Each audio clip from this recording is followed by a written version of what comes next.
Olá, eu me chamo Eduardo Mano e você está ouvindo A Bíblia em um Ano, um projeto de leitura da Bíblia Católica em 365 dias.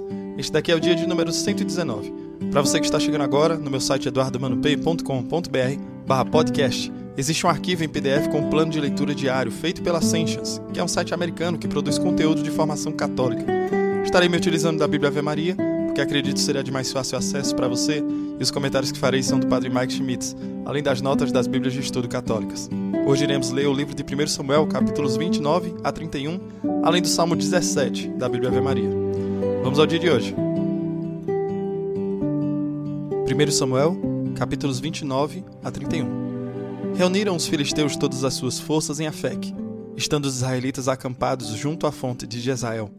Os príncipes dos filisteus iam à frente com suas tropas, divididas em companhias de 100 e de 1000 homens. Davi e sua gente caminhavam na retaguarda com Aquis. Os chefes dos filisteus disseram: "Quem são esses hebreus?" "É Davi", respondeu Aquis, "servo de Saul, rei de Israel, que está em minha companhia há muitos dias, e mesmo há muitos anos. Nada tenho a censurar-lhe, desde o dia em que se refugiou junto de mim até hoje."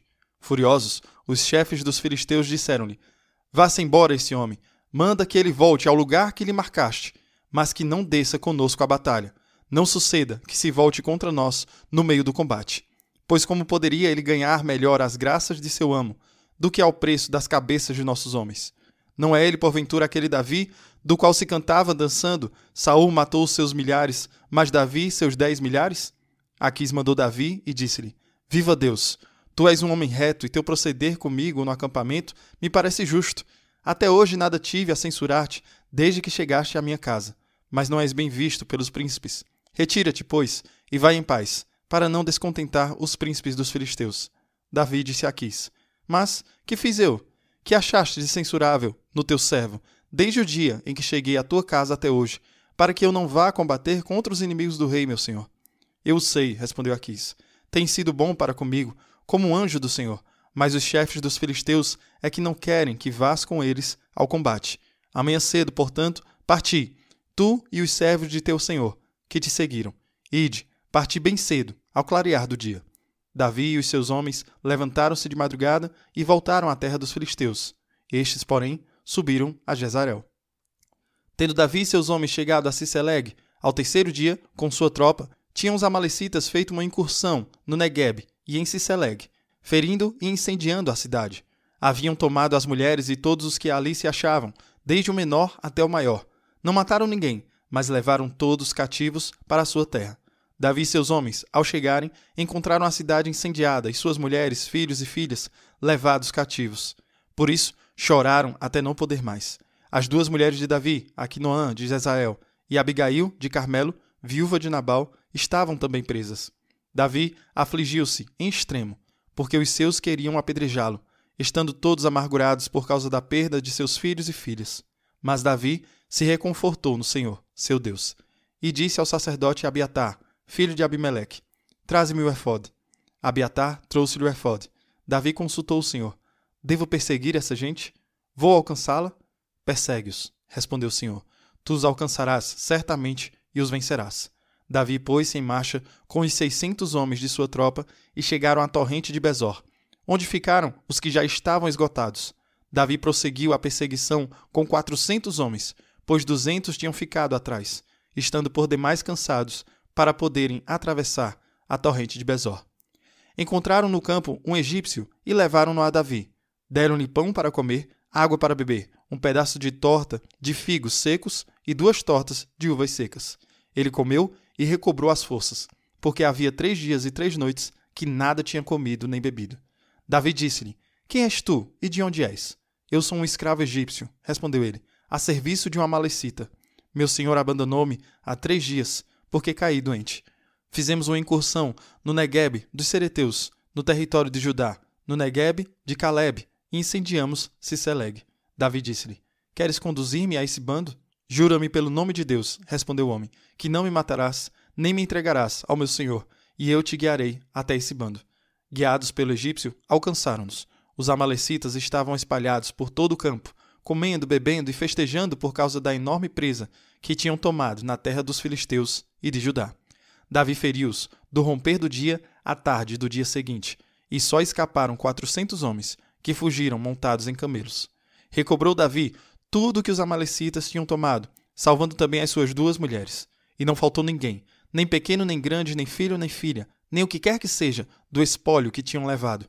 Davi reconduziu tudo de volta. E tomou também todos os rebanhos e manadas, diante dos quais iam os homens, gritando: Eis a presa de Davi. Foi, pois, Davi juntar-se aos 200 homens deixados na torrente de Besor, por estarem cansados demais para segui-lo. E eles vieram ao encontro de Davi e de sua tropa, e Davi saudou-os ao chegar junto deles. Todos os malvados, porém, todos os maus elementos, que se encontravam na tropa de Davi, começaram a dizer: Visto que eles não foram conosco, nada lhes daremos do espólio recuperado, salvo a cada um a sua mulher e seus filhos. Que os tomem e se retirem. Não façais assim, meus irmãos, interveio Davi, com o que o Senhor nos deu, depois de nos ter protegido e nos ter entregue nas mãos a tropa que se tinha levantado contra nós. Quem poderia aceitar a proposta que fazeis? A parte dos que ficaram junto às bagagens será a mesma que a daqueles que foram ao combate. Eles compartilharão. A partir daquele dia, estabeleceu Davi em Israel esse costume e esse direito que subsiste ainda hoje. De volta a Ciceleg, enviou Davi uma parte do espólio aos anciãos de Judá, seus amigos, com esta mensagem: Eis um presente para vós, proveniente do espólio tomado aos inimigos do Senhor. Enviou igualmente uma parte aos de Betel, de Ramá, do Negueb, de Jefter, de Aroer, de Sefamote, de Estemó, de Racal, aos da cidade dos Jeramaelitas, aos das cidades dos Sineus, aos de Horma, de Borrazã, de Ataque, de Hebron e de todos os lugares por onde Davi tinha passado com seus homens. Entretanto, os filisteus atacaram Israel, e os israelitas fugiram diante deles, caindo feridos de morte no monte de Gelbé. Os filisteus investiram contra Saul e seus filhos, matando Jonatas, Abinadab e Melquizua, filhos de Saul. A violência do combate concentrou-se contra Saul. Os arqueiros descobriram-no, e ele foi ferido no ventre. Disse ao seu escudeiro: Tira a tua espada e transpassa-me, para que não venham fazer esses incircuncisos, ultrajando-me. Mas o escudeiro não quis fazer, porque se apoderou dele um grande terror. Então tomou Saul a sua espada e jogou-se sobre ela. O escudeiro, vendo que Saul estava morto, arremessou-se também ele sobre a sua espada e morreu com ele. Assim, morreram naquele mesmo dia Saul e seus 3 filhos, seu escudeiro e todos os seus homens. Os israelitas que moravam além do vale e além do Jordão, vendo a derrota do exército de Israel e a morte de Saul com seus filhos, abandonaram as suas cidades e fugiram. E os filisteus vieram e estabeleceram-se nelas. No dia seguinte, vieram os filisteus para despojar os cadáveres e encontraram Saul e seus 3 filhos caídos no monte Gelbé. Cortaram-lhe a cabeça, despojaram de suas armas e as enviaram por toda a terra dos filisteus, para que se publicasse essa boa nova nos templos de seus ídolos e entre o povo. Puseram as armas de Saul no templo de Astarte e suspenderam o seu cadáver nos muros de Bet-san. Quando os habitantes de Jabes, em Galaade, souberam do que os filisteus tinham feito a Saul, puseram-se a caminho dos mais valentes dentre eles e andaram toda a noite. Tiraram das muralhas de Bet-san os cadáveres de Saul e de seus filhos e voltaram a Jabes, onde os queimaram. Tomaram os ossos e os enterraram debaixo da tamareira, em Jabes. Depois disso, jejuaram 7 dias. Salmo 17, da Bíblia Ave Maria. Ao mestre de canto, de Davi, servo do Senhor, que dirigiu as palavras deste cântico ao Senhor, no dia em que ficou livre de todos os seus inimigos e das mãos de Saul. Disse: Eu vos amo, Senhor, minha força. O Senhor é o meu rochedo, minha fortaleza e meu libertador. Meu Deus é a minha rocha, onde encontro o meu refúgio, meu escudo, força de minha salvação e minha cidadela. Invoco o Senhor, digno de todo louvor, e fico livre dos meus inimigos. Circuncidavam-me os vagalhões da morte. Torrentes devastadoras me atemorizavam. Enlaçavam-se as cadeias da habitação dos mortos. A própria morte me prendia em suas redes. Na minha angústia invoquei o Senhor, gritei para meu Deus. Do seu templo ele ouviu a minha voz, e o meu clamor em sua presença chegou aos seus ouvidos. A terra vacilou e tremeu. Os fundamentos das montanhas fremiram, abalaram-se, porque Deus se abrasou em cólera. Suas narinas exalavam fumaça, sua boca fogo devorador, brasas incandescentes. Ele inclinou os céus e desceu, calcando aos pés escuras nuvens. Cavalgou sobre um querubim e voou, planando nas asas do vento. Envolveu-se nas trevas como se fossem véu. Fez para si uma tenda das águas tenebrosas, densas nuvens. Do esplendor de sua presença suas nuvens avançaram, saraiva e centelhas de fogo. Do céu trovejou o Senhor, O Altíssimo fez ressoar sua voz, lançou setas e dispersou os inimigos, fulminou relâmpagos e os desbaratou. E apareceu descoberto o leito do mar. Ficaram à vista os fundamentos da terra, ante a vossa ameaçadora voz, ó Senhor, ante o furacão de vossa cólera. Do alto estendeu a sua mão e me pegou, e retirou-me das águas profundas. Livrou-me de inimigo poderoso, dos meus adversários mais fortes do que eu. Investiram contra mim no dia do meu infortúnio. Mas o Senhor foi o meu arrimo. Pôs-me a salvo e livrou-me, porque me ama. O Senhor me tratou segundo a minha inocência. Retribuiu-me segundo a pureza de minhas mãos, porque guardei os caminhos do Senhor. E não pequei separando-me do meu Deus. Tenho diante dos olhos todos os seus preceitos, e não me desvio de suas leis.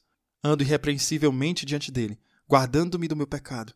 O Senhor retribuiu-me segundo a minha justiça, segundo a pureza de minhas mãos diante dos seus olhos. Com quem é bondoso, vos mostrais bondoso. Com o homem íntegro, vos mostrais íntegro. Puro com quem é puro, prudente com quem é astuto. Os humildes salvais, os semblantes soberbos humilhais. Senhor, sois vós que fazeis brilhar o meu farol. Sois vós que dissipais as minhas trevas. Convosco afrontarei batalhões. Com meu Deus escalarei muralhas. Os caminhos de Deus são perfeitos. A palavra do Senhor é pura. Ele é o escudo de todos os que nele se refugiam. Pois quem é Deus, senão o Senhor? Quem é o rochedo, senão nosso Deus?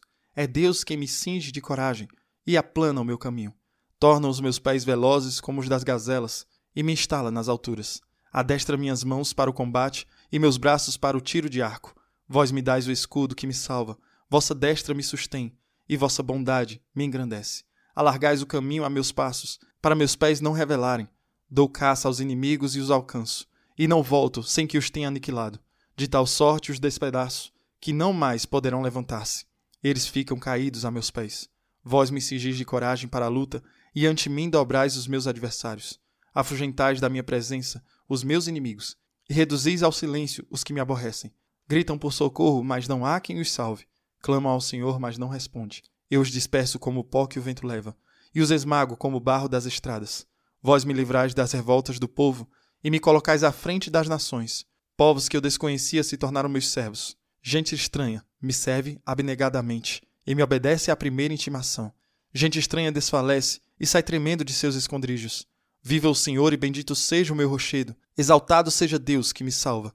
Deus que me proporciona a vingança e avassala nações a meus pés. Sois vós que me libertais dos meus inimigos, me exaltais acima dos meus adversários e me salvais do homem violento. Por isso vos louvarei, o Senhor, entre as nações e celebrarei o vosso nome. Ele prepara grandes vitórias a seu rei e faz misericórdia a seu ungido, a Davi e a sua descendência, para sempre.